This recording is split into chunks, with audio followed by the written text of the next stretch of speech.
Okey. Sekerat jalan lah, tak apalah nak. Tajuk dia, anak lelaki tidak boleh menjadi wali kepada bab ibunya. Yang itulah tajuk dia hari ni lah, insyaAllah nak. Okey, jadi maknanya anak tidak boleh jadi wali untuk mengahwinkan ibunya kerana kedua-duanya tidak punya perkongsian dalam keturunan lah. Ini kerana ibu dan anak lelakinya dinasabkan kepada bapa masing-masing, kecuali anak lelaki kepada bapa saudara. Tu lain. Anak lelaki pada bapa saudara ibu tu lain. Okey. Oleh itu, jika terdapat anak lelaki kepada anak lelaki bapa saudaranya, iaitu cucu bapa saudara ibu, dan tidak ada wali lain yang lebih hampir, dia boleh mengahwinkannya. Dia perlu fikir macam mana ni. Anak lelaki kepada anak lelaki bapa saudara ibu. Anak lelaki kepada anak lelaki bapa saudara ibu. Bapa saudara ibu, cuculah. Tu dia kata cucu bapa saudara. Kan. Dan bapa saudara. Tidak ada wali lain yang lebih hampir, dia boleh mengahwinkannya. Jadi makna katanya tak boleh main lompat-lompat wali lah. Alright. Sekarang kita tengok syarat wali lah. Syarat wali. Tu dia. Syarat wali ni macam mana? Yang pertama, wali sama ada bapa ataupun bukan diisyaratkan dengan syarat-syarat berikut. Yang pertama, Islam. Ataupun orang kata apa? Yang sama agama. Apa maksud sama agama? Islam lah. Tapi kalau untuk agama lain, depa boleh jadi depa sah perkahwinan dengan wali sama-sama depa. Contohnya, kalau orang Buddha, dia kahwin sama-sama dia, sah tak perkahwinan dia? Sah lah mengikut agama dia. Bila dia masuk Islam, tak perlu dinikahkan semula. Boleh faham tak? Kalau kedua-duanya masuk Islam lah. Jadi bila depa dua-dua convert to Islam, jadi tak perlulah kita bawa pergi pejabat agama pergi menikah lain. Sebab pernikahan depa sah sama-sama depa dah. Depa nikah tu sah je, kita kata tu pun anak haram semua tu noh. Tu dia. Pasal depa menikah tak ada wali. Pasal depa tak ada siswa.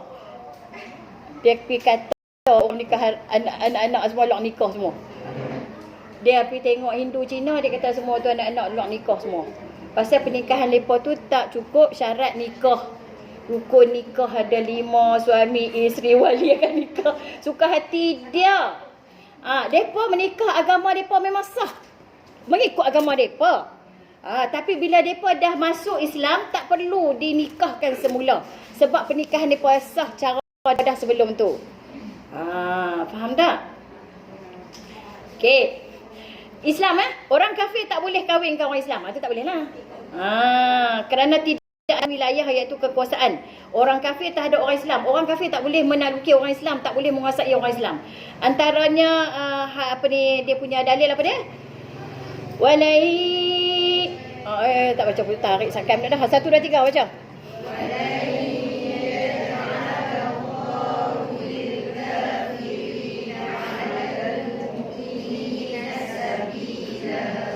Okey. Maksud dia, dan Allah tidak sekali-kali akan memberi jalan kepada orang-orang kafir untuk membinasakan orang-orang beriman. Okey, siapa yang tanya soalan anak lelaki kepada Pak Muhammad? Okey, kalau boleh cari buku ni Fiqh Manhaj jilid 4. Okey, kalau nak ikut pengajian ustazah, kita ada Fiqh Manhaj jilid 4 dan jilid 1. Kita guna jilid 4 dan jilid 1. Rujuk dekat kitab. Kalau tidak, duk tanya soalan lagi. Okey, kalau tidak dia tanya soalan lagi, tak mungkin tak faham ya. Dia dah susun elok dah dia punya ranking dia tu. Juga kerana al-wilayah dalam perkahwinan ini merujuk kepada golongan asabah. Asabah dalam masalah harta pusaka. Asabah ni bila kita dah kira-kira hak lebih tu dapat asabah. Asabah tu mana orang atas tu lah. Orang atas adik-beradik lah apa semua tu dapat asabah dipanggil. Nanti kena mengaji lah fiqh apa nama? Faraid. Dalam masalah ini, orang-orang Islam dan orang kafir tidak saling mewarisi harta pusaka antara satu sama lain. Orang kafir tak boleh ambil harta orang Islam. Okey? Walau bagaimanapun orang kafir boleh mengahwinkan orang kafir yang lain. Yang itulah saya kata tadi tu. Sama-sama depa kafir sama-sama kafir, boleh kahwin. Depa sama-sama tak ada masalah ya. Depa boleh mengahwini antara satu lain, walaupun mereka berbeza agama seperti orang Yahudi mengahwini orang Kristian dan sebagainya. Okey, Fikman Hash ni boleh beli kat Shopee, senang je. Tekan Shopee, tengok jilid apa, beli. Senang kita rujuk, kita tanda muka surat kan, sebab kita nak sambung. Okay, ini kerana semua orang kafir adalah sama taraf. Orang kafir semua sama taraf ya. Firman Allah Subhanahu taala teruskan.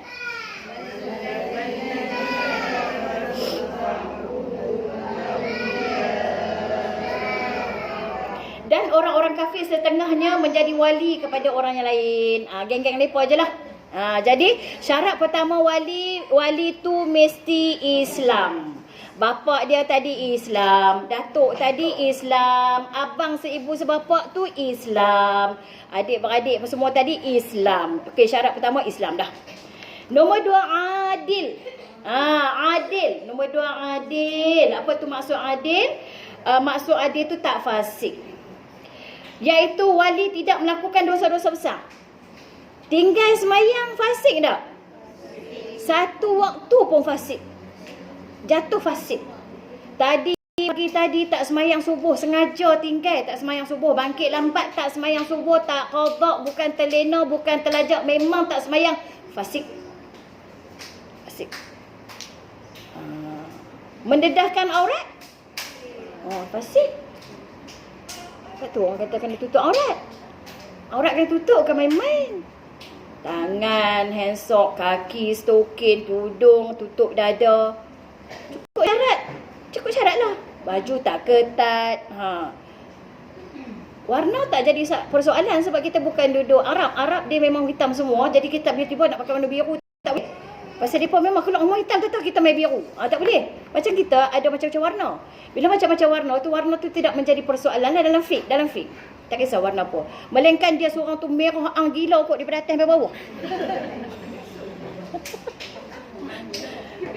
Merah hala-hala tak apa, dia merah daripada atas sampai bawah. Ala tak nampak dia, tak nampak orang nampak dia seorang tu dia melampau lah tu. Dia melampau lah. Maknanya kita nak pakai baju merah boleh, tapi jangan terkelaluan. Nampak dia macam, boleh nampak lah macam dalam macam ni pun saya tengok macam sama-sama segagan dia warna tu. Dia macam biasa saja. Apa dia? Apa kak? Segagan. Segagan. Okey? Merah ang-ang ya. Okey, tak boleh macam tu. Okey, apa lagi? Tak tinggal solat tadi satu waktu pun dah fasik dah. Okey, tu macam mana ni? Bapak saya nak jadi wali, bapak saya memang tak semayang. Tu tak boleh. Kena suruh dia bertaubat dulu. Sebab tu yang sebelum nak mula pun dia puasa syahadah dulu kan. Sebab zaman dah ni nak cari yang tak fasik memang susah nak jumpa. Kebanyakannya fasik. Sebab tu dia tak dihukumkan dalam mazhab Syafi'i pun dah habis semua pun fasik, ambil boleh juga tak jadi. Tapi cuma kena taubat dulu. Istighfar dulu lah. Tapi kalau nak ikutkan fasik memang tak sah. Kalau fasik memang tak sah. Wali tu tak sah. Syarat wali tak boleh fasik. Tu orang nak kahwin tu banyakkan dia rajin pergi masjid lah sebab dia nak nikahkan anak dia kan. Dia rajin, dah start dah pergi masjid, dia dah start bertaubat, dia start dah lah. Semayang semua sebab dia takut dia fasik. Sekali anak dia menikah tak sah. Jangan buat dosa, jangan meremehkan dengan dosa nah. Ustazah tajuk buku tu apa Ustazah? Fikman Hash. Tolong siapa-siapa type Ustaz Fikman Hash. Ada kawan-kawan baru kawan-kawan baru yang join mungkin tak tahu apa ni kita punya kitab.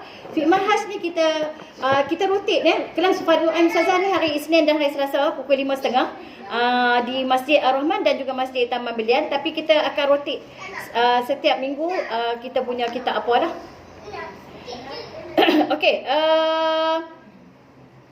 tidak berterusan melakukan dosa-dosa kecil dan tidak melakukan perkara yang menjatuhkan maruah seperti kencing di jalan raya, berjalan dengan kaki ayam dan sebagainya. Itu pun tidak adil juga disekirakan. Ya.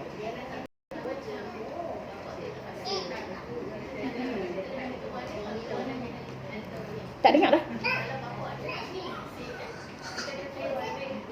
Ada. Wali tu juga tak boleh, dia tak boleh ubah. Sebab wali dia masih hidup. Maknanya kita suruh dia bertaubat ke, tak mau juga nanti wali hakim lah. Dia tak boleh pindah Zalih. Sebab bila wali ada, dia tak boleh tukar, tak boleh ubah. Sebab wali tu duduk ada. Nanti insya-Allah ada cara lah, nanti pejabat agama akan suruh jugalah dia macam mana pun lah. Kalau dia syahadah dulu pun dia kata sebagai syarat juga, kurang-kurangnya dia bertaubat lah. Kalau dia dulu kan susah sangat lah nak jumpa orang yang tak fasik zaman dahulu ni. Ada, tapi susah. Dia kirakan bukan ramai lah. Kebanyakan ramai orang tak semayang. Cuba tengok orang hari Jumaat, ramai tak semayang. Ramai tak semayang. Tu macam mana? Tu anak-anak duk ada. Pak duk kat kedai kopi lagi, duk beli barang lagi, duk di market lagi, time-time tu duk makan lagi. Macam mana nak nikahkan anak tu macam tu? Oleh itu orang fasik tak boleh kahwinkan anak perempuan yang beriman, bahkan hak menjadi wali dia berpindah kepada wali selepasnya jika dia seorang adil. Itu dengan syarat diberikan kuasa itu oleh pihak yang selayaknya lah. Okey, sabda Nabi Muhammad sallallahu alaihi wasallam bermaksud tidak sah perkahwinan melainkan dengan wali yang mursyid. Iaitu maksud mursyid dalam hadis di atas ialah adil. Dia tak boleh mudah-mudah pindah lah. Nanti akan dinasihatkan oleh pihak pejabat agama apa yang perlu dilakukan untuk orang yang bapa tadi ni masih lagi fasik. Kalau adik-beradik senanglah pindah, boleh pilih. Adik-beradik tadi boleh pilih. 5 beradik, 4 orang tak semayang. Hak seorang je semayang. Bagi pilih wali kepada dia lah. Juga kerana fasik adalah kekurangan yang boleh merosakkan persaksian. Saksi pun sama juga. Tak boleh fasik ke? Tak boleh berbohong semuanya. Oleh itu orang fasik dilarang menjadi wali dalam perkahwinan. Dalam satu qaul lain, satu pandangan Imam Syafi'i juga dinyatakan bahawa keadilan tidak menjadi syarat dalam perkahwinan kerana hak menjadi wali berdasarkan kepada hak asabah. Ada juga pandangan dalam mazhab Syafi'i yang lain. Pandangan dia kata tak apa, kalau fasik pun tak apa, selagi ada wali. Pasal dia wali ni hak asabah, bukan hak adil. Dia kata syarat pada adil. Para asabah didorong oleh sifat kasihan belah yang banyak untuk memberi kebaikan kepada orang yang dijagainya. Sifat kasihan belas ini tiada bezanya di antara wali adil dengan yang lainnya. Tapi kalau pernikahan tu dah lama kan. Dah lama dah. Baru kita baru mengaji-mengaji kita, pak saya ni memang jenis tak semayang. Memang jenis tak semayang. Tapi dah jadi wali kami dulu, semua kami kahwin, semua pak yang jadi wali kan. Benda dah lepas tu cerita lain lah. Takkan kita menikah habis semua balik kan. Dia cerita yang akan datang ni lah.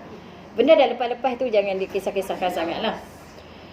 Juga kerana mensyaratkan adil kadang-kadang menimbulkan kesulitan yang besar. Nak cari orang yang adil, macam mana cari orang yang adil? Kalau jalan kaki ayam pun dia kira tak adil. Tak ada lah tiba-tiba orang nak jalan berkaki ayam. Tampak lain lah nak pergi tangpu je. Ni memang hari-hari duduk jalan kaki ayam. Tak ada lah kan. Ini disebabkan kurangnya bilangan orang yang adil terutama pada masa ini. Hampir susah lah untuk mencari wali yang adil ya. Kalau wali dah ada arwah bapa pengantin perempuan, tapi mereka bagi orang yang jadi wali dan mereka tak bagi tahu dekat wali yang ada, kira macam mana mereka tu ustazah tak boleh, dia kena bagi tahu. Pasti wali ada kita tukar. Kecuali jauh pada 2 mahala boleh jadi wakil pada wali hakim. Tu tak apalah. Wali hakim pun bukan wali hakim suka-suka. Hakim lantik yang ada tauliah. Kalau pergi menikah di Siam, betul ke dia wali hakim? Kan? Allah ni menikah kat sini pun ada. Mereka kata syekh yang menikahkan. Syekh dia dapat tauliah ke jadi wali hakim daripada sultan. Kita tahu menikah dengan syekh. Ada kan luar ni kan? Pernikahan sedikit. Tak boleh, wali hakim pun boleh pindah-pindah gitu je. Okey, yang ketiga baligh lah. Baligh. Baligh. Bagi maknanya apa nama yang dah cukup umur. Cukup umur. Ustazah pernah ceritakan adik ustazah nak kahwin tu kan? Adik ustazah nak kahwin. Adik ustazah lelaki. Tapi isteri dia tak ada bapa, tak ada datuk, tak ada pak menakan, tak ada adik-beradik lelaki-lelaki. Tapi ada anak menakan. Apa bunyi Ada anak menakan. Anak menakan tu seorang je lelaki. Bapa tak ada, tok wan tak ada, adik-beradik seibu sebapa tak ada, adik-beradik sebapa tak ada. Anak menakan tinggal dia seorang je lah. Hak lain semua tak ada. Dia seorang saja ada. Dan dia masa tu dia tak mengaku dia balik. Dia umur 13. Dia tak mau, dia kata dia tak balik, dia pun ada anak yatim lah dengan mak dia je dah. Lepas tu lepas pergi jumpa dia berapa kali pujuk. Pergi kat asrama, dia duduk asrama. Tolonglah. Dia takut. Pasal dia baru nak masuk tingkatan 1 lah. Jadi dia baru nak masuk 13 tahun. Tak masuk 13 tahun lagi, baru 12 lebih lah. Lepas tu lepas pergi kat dia, pergi asrama dia pujuk, tolonglah dik, kau nak menikah ni. Mak menakal lah, nak menikah ni. Tak, dia tak mau, dia tak balik lagi, dia tak mau. Dia tak balik. Tok suruh pujuk lah dia tak balik. Lepas tu lepas tak torah lah pasal nak menikah dah ni. Pergi pujuk tak boleh ke? Pujuk banyak kali juga ke? Pujuk nak bagi apa kat dia ke? Bawa dia pergi pejabat agama suruh cek dia balik dah. Lepas tu ustaz dengar seorang garau. Ustaz kata tanda-tanda balik ada dah ni. Tu tak balik pun. Dia dalam kes-kes yang macam emergency nak kena jadi juga kan. Ustaz cek ke dia mimpi ke pernah keluar mani ke apa ke ustaz cek kawan balik dah. Dialah salam dengan Tok Imam hari tu. Baru mak 12 tahun lah, masuk 13 lah. Dialah salam dengan Tok Imam bagi menikahkan mak menakan dia. Ada tau kes-kes macam ni. So dia tak mau, dia tak mengaku lah balik. Kalau dia tak mengaku balik tak payah jadilah kan. Tapi mereka dah paksa dia juga. Tidak, tak menikah lah kau ni. Tak menikah lah kau ni. Kanak-kanak tak boleh jadi wali. Dia pun pandai tu. Dia kata dia tak boleh. Kerana dia tidak boleh menguruskan dirinya sendiri. Oleh itu, dia tidak boleh menjadi wali kepada orang lain. Kepada orang lain adalah lebih utama. Di Ustazah yang Sabri itulah, yang Pakcik Sabri tu. Isteri dia lah tinggal seorang. Keluarga mereka habis semua perempuan. Tak ada lelaki-lelaki, perempuan semua tinggal dia tu seorang je. Laku dia lepas ni. Sebangko. Ni awak ni. Okey, balik lah. Okey, yang seterusnya. Cukup ke wali hanya istighfar syahadah. Anak baru nikah minggu lepas. Risau juga sebab memang tak nak guna wali hakim. Dia sign semua tapi tiba-tiba bapaknya disuruh jadi wali. Terkejut dia sebab tak bersedia langsung. InsyaAllah. Ya, cukup dengan istighfar saja. Dah memang macam itulah pejabat agama akan buat ya. Jadi jangan risaulah. Sebab dah suruh istighfar tu dah boleh dah insya-Allah. YB Sabri. Tapi anak dia dapatlah laki-laki 2 orang. Anak dia dapat laki-laki 2 orang. Ya, keturunan dia tak ada laki-laki lah kan. Keturunan tak ada laki-laki. Okey, berakal ya. Orang gila tak boleh jadi wali lah kerana dia tidak boleh menguruskan dirinya. Oleh itu dia tidak boleh menjadi wali kepada orang lain. Dia tidak boleh menjadi wali kepada orang lain adalah lebih utama lah. Orang lain lebih utama. Maknanya orang yang kena berakal lah. Kena bukan orang gelong lah. Isin ke. Nyanyuk gila. Tak boleh lah. Tak apa nak betul. Tak cukup sagi pun tak boleh.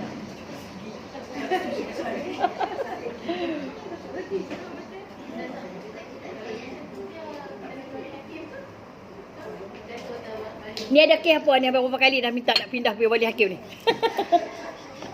Dia tengah carilah, dia cari. Ni macam ni. Maknanya bapak dia tak layak. Mak tu barulah. Yang tu barulah kita boleh pindah lah. Bila dia kata syarat macam ni, contohlah kita kata satu-satunya wali tadi si budak tadi ni. Dengan dia tak balik, dengan dia balik dah tapi gila, tak boleh lah. Maknanya kena cari lain lah. Maknanya bukan boleh pindah lagi. Kita kena rujuk lah nanti. Kalau mereka nasihatkan wali hakim. Kalau mereka nasihatkan boleh ke wali lain nanti, baru boleh. Kalau wali tu masih sihat, wali tu ada, cuma dia enggan, tu tak boleh pindah. Itu tak boleh pindah. Okey, tidak mempunyai kecacatan. Kecacatan yang boleh menjejaskan pandangan. Seseorang yang tidak jelas pandangannya disebabkan terlalu tua, dia tak jelas, dia nak jadi wali, dia nak salam pun menantu pun dia tak nampak muka.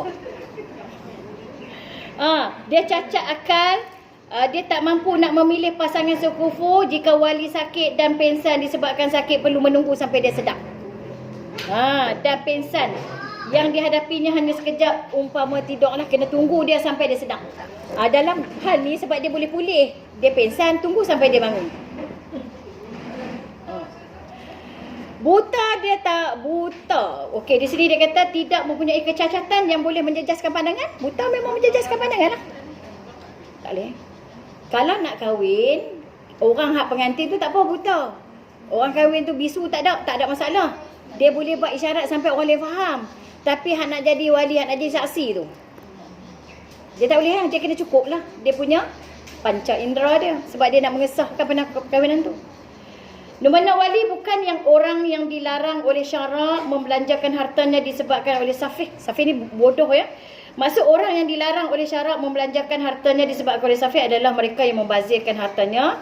Mereka tidak boleh menguruskan dirinya, tentulah lebih utama lagi mereka tidak boleh menguruskan orang lain. Mana wali bukan bodoh lah. Bukan orang yang bodoh, orang yang tak boleh menguruskan harta. Dia kena berkelayakan lah. Macam tu.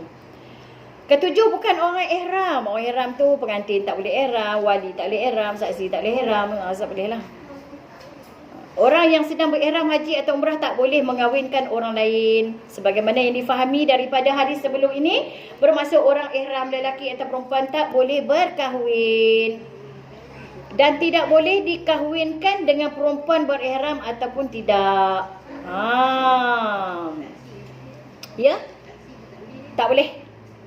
Orang ihram tak boleh. Apa pun tak boleh.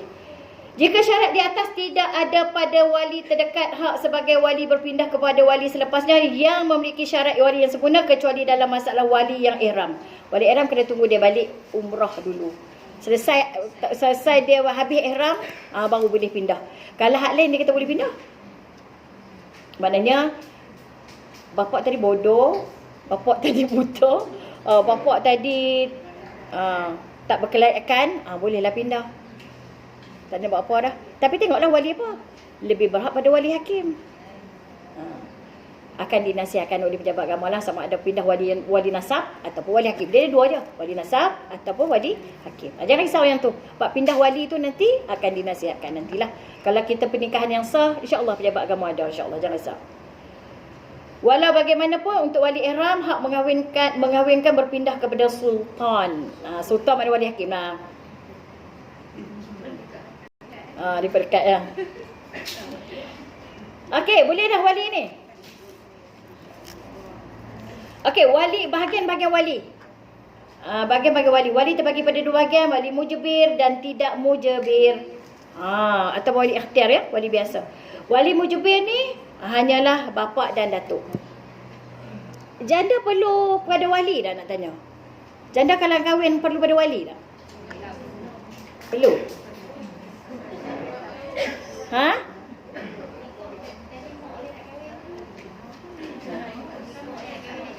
Dia janda, dia kata ada apa nak cari wali. Saya janda. Ingat tak tadi hadis kata apa tadi? Tidak ada nikah kecuali dengan sama ada dia janda pun ataupun nak janda atau nak dara kena ada. Sebab orang perempuan kena ada wali. Cuma wali tak boleh paksa dia. Anak dara boleh paksa. Anak dara wali mujbir boleh paksa. Tapi kalau janda wali mujbir tak boleh paksa. Okey. Wali mujbir hanya terhad kepada bapa dan datuk saja, iaitu bapa kepada bapa sahaja. Wali mujbir berlaku hanya kepada perkahwinan anak dara sahaja, sama ada masih kecil atau sudah besar, berakal atau gila, ada hak wali mujbir. Oleh itu seorang bapa atau datuk diperbolehkan mengahwinkan anak perempuannya walaupun tanpa kebenaran dan kerelaan. Dia boleh nikahkan anak dara dia tanpa izin, tanpa kerelaan, tanpa kebenaran. Tapi sebaiknya biarlah dengan kebenaran dan kerelaan, sebab dia akan efek kepada jiwa anak dara kita tu. Kena tanyalah juga. Tak bolehlah kita guna kuasa veto sebagai mujbir. Memang boleh dalam Islam. Boleh sebab bapa dengan datuk ni dia lebih kebiasaannya dia lebih kenal siapa yang layak untuk berkahwin dengan anak dia, dan dia boleh pilih. Zaman sekarang ni kadang-kadang ada yang dikahwinkan sebab hutang. Kan? Ada kepentingan yang lain. Sebab tu Walaupun Islam bagi boleh paksa, tapi Islam juga suruh tolerate lah dengan anak tadi. Tapi memang boleh je paksa anak dara kita nak kahwin dengan siapa-siapa pun. Tapi budak zaman lah paksa, siap. Dia lari. Abang aku ni kan kahwin 2 hari tu. Umur 17 tahun. Tak tahu di mana. Dia kahwin, depa kawan lama dah. Tapi mak bapak paksa kahwin, depa kahwin 2 tahun, 2 hari je. Lepas tu cerai. Sebab dia kata dah mak bapak suruh kami kahwin lah. Lepas tu depa pakat sama-sama depa, kita cerai. Bukan kata tak rela, ada 2 orang rela. Cerai 2 hari. Lepas tu dia kata jangan panggil dia janda. Depa kata nak panggil apa kalau bukan janda? Sebab dia tak mau gelaran janda. Dia kan baru 17. Mana boleh kalau dah kahwin cerai, memanglah orang kata janda. Zaman lah ni pelik-pelik. Paksa depa. Lah ni pelik tau. Lah ni bercerai pun melompat depan pejabat agama tu. Hari tu lah perempuan melompat depan pejabat agama. Hore, bercerai. Lepas hari dah 2-3 hari pula tu laki-laki pula bercerai. Hore juga. Apa pun tak faham tentang perkahwinan. Mereka ingat apa? Lepas tu mereka pula, lah ni kan jenis semua nampak sporting. Cerai cara baik, berkawan pula. Jadi tak ada masalah. Kalau orang dulu cerai, tendang ke sumat pakai sudah, bayang pun tak ada tengok. Lah ni keluar makan, bawa anak tak apa baik tu. Tapi dia jadi makin lama, makin tak ada nilai. Kawanan tu tak ada nilai. Jadi susah tu. Okey. Seterusnya dia kata sini oleh itu saya kata fiqh munakahat ni kita kena angkat juga ni. Sebab dia makin lama makin teruk orang jadi dia. Nilai cerai tak tahu, nilai janda tak tahu, batu dah kahwin suka kita kahwin 2 hari kita cerai. Depa tak banglah kat mak bapak depa. Mak bapak tu habis berapa ribu. Panggil orang kenuri letih tak ada habis lagi. Tak tahu depa bercerai. Lepas tu buat relax je. Bukan boleh paksa zaman lah ni. Jadi bila kita tak angkat fiqh munakahat ni kan, tak nilai perkahwinan tu. Lepas tu mereka pula bila kahwin, share pula sama-sama. You bayar ni, I bayar ni. Jadi tanggungjawab suami tak ada dah. I bayar ni, you bayar ni. Lepas tu kalau I pun bayar, you pun bayar, you pun tak dipaksa, I pun tak dipaksa you. You tak dipaksa I tak dipaksa you. Ayu, kelepuk-kelepang, kelai pula bercerai. Gitu. Jadi hang dengan aku sama-sama share kan, beras siapa beli? Bekas share kan. So jangan kacau kehidupan saya. Dia jadi macam tu. Oleh itu seorang bapa atau datuk dibenarkan mengahwinkan anak perempuannya walaupun tanpa kebenarannya dan kerelaannya, kerana bapa lebih mengetahui kebajikan untuk anak itu. Bapa yang beriman, bapa yang faham, tak apa. Bapak saya takutnya bapak lah hak makan anak pun banyak mana lah ni. Nak jual anak, makan anak, tukar anak, jual bini. Makin teruk dah zaman lah. Fiqh munakahat pun kena pakat-pakat belajar supaya faham, supaya tahu tanggungjawab. Oleh kerana kasih sayang yang mendalam seorang bapa terhadap anaknya. Awak lah Facebook ni dah terpadam. Panas. Dia kata panas. Dia kata panas. Tak ada dah. Dia pun kena lari dekat TikTok. Dia dah panas. Okey. Ia hanya memilih suami yang baik sahaja untuk anak perempuan. Selalunya bapa akan pilihan orang yang baik sajalah. Mereka berhujah menggunakan hadis Nabi SAW. Hadis tak apa baca. Al-ayyimu haqqu bi nafsiha min waliha. Janda lebih berhak ke atas dirinya daripada walinya. Jadi anak dara tak apa berhak hak atas wali, tapi janda hak diri dia sendiri. Melalui hadis ini kita dapat memahami bahawa wali lebih berhak ke atas anak perempuannya yang masih dara daripada hak anak perempuan itu terhadap dirinya sendiri. Okey. Walau bagaimanapun terdapat 3 syarat wali mujbir. Yang pertama, tidak ada permusuhan. Tidak ada permusuhan ketara di antara wali dan anak perempuan tersebut. Walaupun dia boleh paksa, dia dengan anak dia tak bergaduh tau. Dia dengan anak dia memang baiklah hubungan. Kalau dia dengan anak dia pun memang ada bibit-bibit permusuhan, kadang-kadang bapak tu dia nak Orang kata balas dendam kat anak dia. Dia tak ada permusuhan apa. Perkahwinan tu adalah sekufu, sama taraf lah. Bahkan suami mempunyai mampu menyegerakan bayaran mas kahwin. Mas kahwin dia sebut, bukan hantaran ya. Mas kahwin tu tak banyak, yang banyaknya hantaran. Tapi setengah negeri itu dia bagi hantaran dengan mas kahwin tu sama. Kan? Hantaran dengan mas kahwin sama. Okey, meminta izin anak dara adalah digalakkan. Walaupun wali mujibir boleh paksa, tapi minta izin lebih baik. Minta izin ya. Bapa dan atuk boleh memaksa anak perempuan yang berkahwin. Tetapi tindakan tidak mendapatkan pendapatnya bukanlah satu tindakan yang afdal, yang lebih baik. Janganlah. Kalau kita minta lebih baiklah. Kita tanya kau mau ke, kau boleh ke, ni ayah dengan ibu dah kira mau ke, sesuai ke tidak. Kalau dia kata dia diam, maknanya dia mau. Kalau dia diam, maknanya dia mau. Yang lebih baik dan sunat adalah wali minta izin dan mengizinkannya, menghormati serta menenangkan hati. Anak sekarang dia yang balik tanya, ibu mau tak? Terkali dah. Dulu mak tanya, kau mau tak? Ada nak jawab dia kan? Tapi lo ni, mak dia tanya mak dia, mak mau tak? Mak. Kasih selamat ni, mak mau tak? Meminta izin anak dara ada digalakkan ya. Okey, Nabi SAW bersabda apa? La tunkahul ayyimu hatta tustamara wa la tunkahul bikru hatta tusta'zana. Qalu ya Rasulullah wa kaifa idhnuha? Qala an taskuta. Artinya janda tidak boleh dikahwinkan melainkan setelah diminta keputusannya. Anak dara pula tidak boleh dikahwinkan melainkan setelah diminta izinnya. Para sahabat bertanya, wahai Rasulullah, bagaimana nak minta izin? Baginda menjawab, dia diam. Bila minta izin dia diam. Zaman dulu diam. Zaman lama kau tak mau, kau ada dah.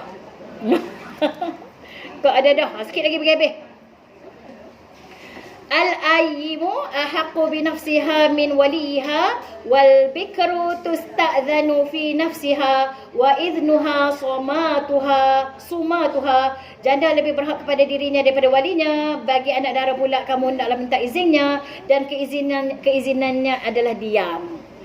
Boleh pakai lagi tak? Diam. Tak jumpa jenis diam dah no. Kedua-dua hadis di atas menerangkan wali disunatkan meminta kebenaran anak gadis yang masih dara untuk mengahwinkannya. Bukan hadis ini salah, tapi akhlak kita semakin lama semakin berubah. Hadis tu dah betul dah. Hadis tak salah. Kita berhenti takat tu je ya. Cuma akhlak kita lah akhir zaman ni bukan macam dulu. Malu dah hilang. Straightforward dengan mak. Kalau dulu nak cakap pun malu, kan? Lah ni dia kongsi pula dengan mak dia. Mak dia pula kongsi. Kau punya apa? Kau punya boyfriend ke? Kau punya boyfriend ke? Janganlah dia buat macam tu. Tak ya. Saya tak suka kena macam tu. Jangan ya, kadang-kadang ada satu raja dua tok pun sama ni. Boyfriend ke? Tak salah. Kita galakkan depa kalau kita cakap macam tu ya. Okey, setakat tu saja. Subhanakallahumma wa bihamdika asyhadu an la ilaha illa anta astaghfiruka wa atubu ilaik. A'udzubillahi minasyaitonir rajim. Bismillahirrahmanirrahim. Wal 'asri innal insana lafi khusr illa alladhina amanu wa 'amilus solihat wa tawasaw bil haqq wa tawasaw bis sabr. Wabillahi taufiq wal hidayah. Wassalamualaikum warahmatullahi wabarakatuh. Okey, bye bye semua, jumpa lagi. Assalamualaikum. Alhamdulillah.